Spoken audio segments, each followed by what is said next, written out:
Hello, beautiful family. How are you all doing? Thank you for the maximum love and the support. So, my beautiful people, today I've got to share with you one that's normally session never ends. This is Progress the Analyst, and I react to all videos and I bring every news to your doorstep. Now, I showed you a video of Matthias. Oh my goodness. Hey, this pastor just joke. Matthias take it to another level. As I'm talking to you, he don't pack all the cripples, the blind, everything. In fact, these cripple and these blind people, they are the genuine ones, like the organic that you not get how you want a twin star. Like, he pack all of them down to the primary school center where the crusade is going to take place. Guess what? Let's watch what happened. We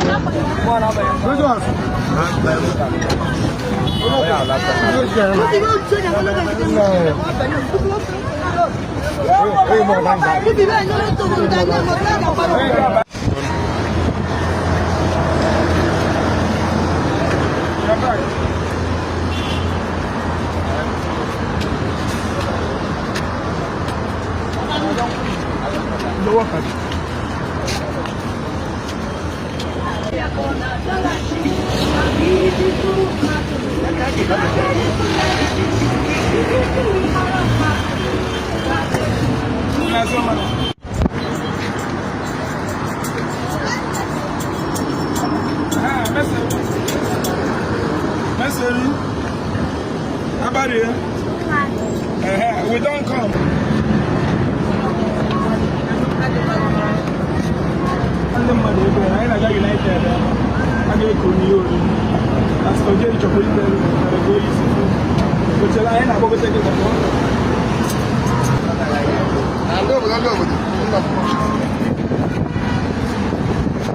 Why are you running?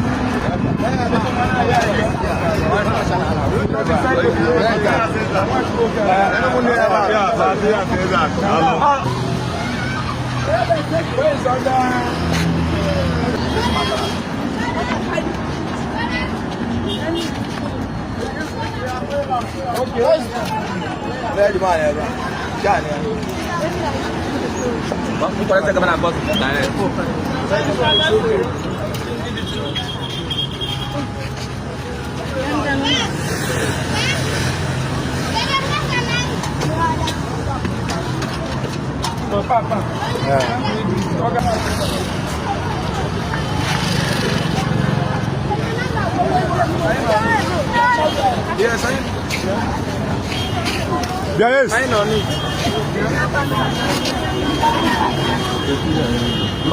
Yes.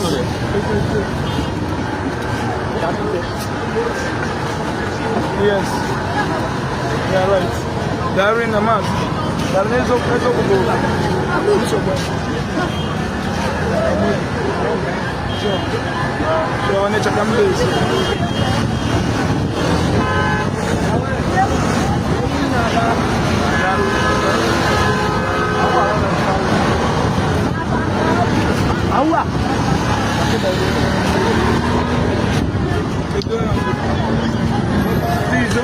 It's okay.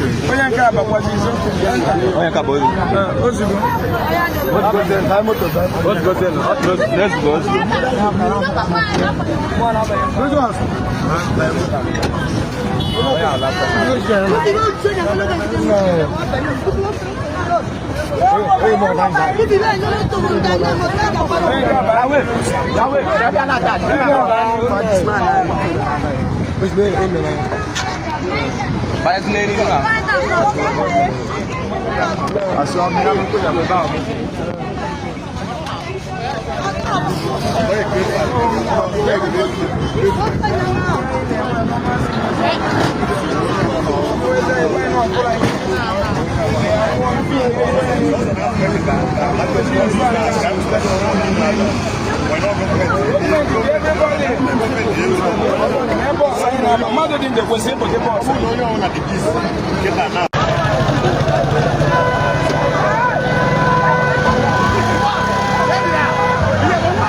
Gary.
After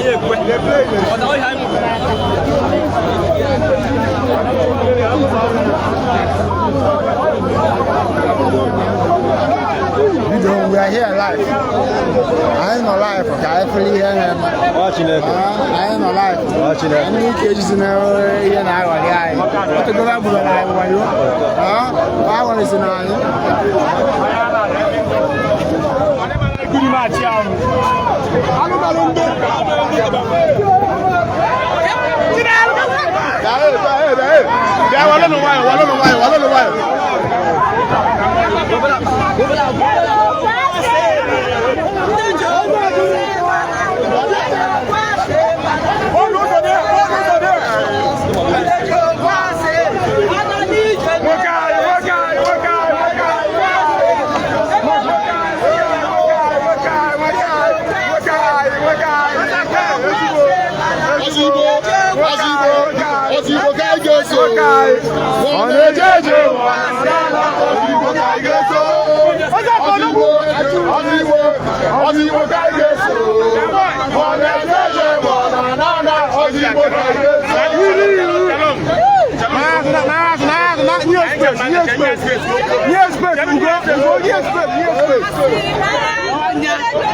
Hey, this clip, the video is so long. I urge you right now to go to Matthias Ezieku Gospel of Truth. Go and finish the video there. You are going to see exactly what happened. But the bottom line is the pastor did not show up. So my beautiful family, I still remain your one and only Progress the Analyst. I will keep updating you on all the latest happening. Thank you and bye for now.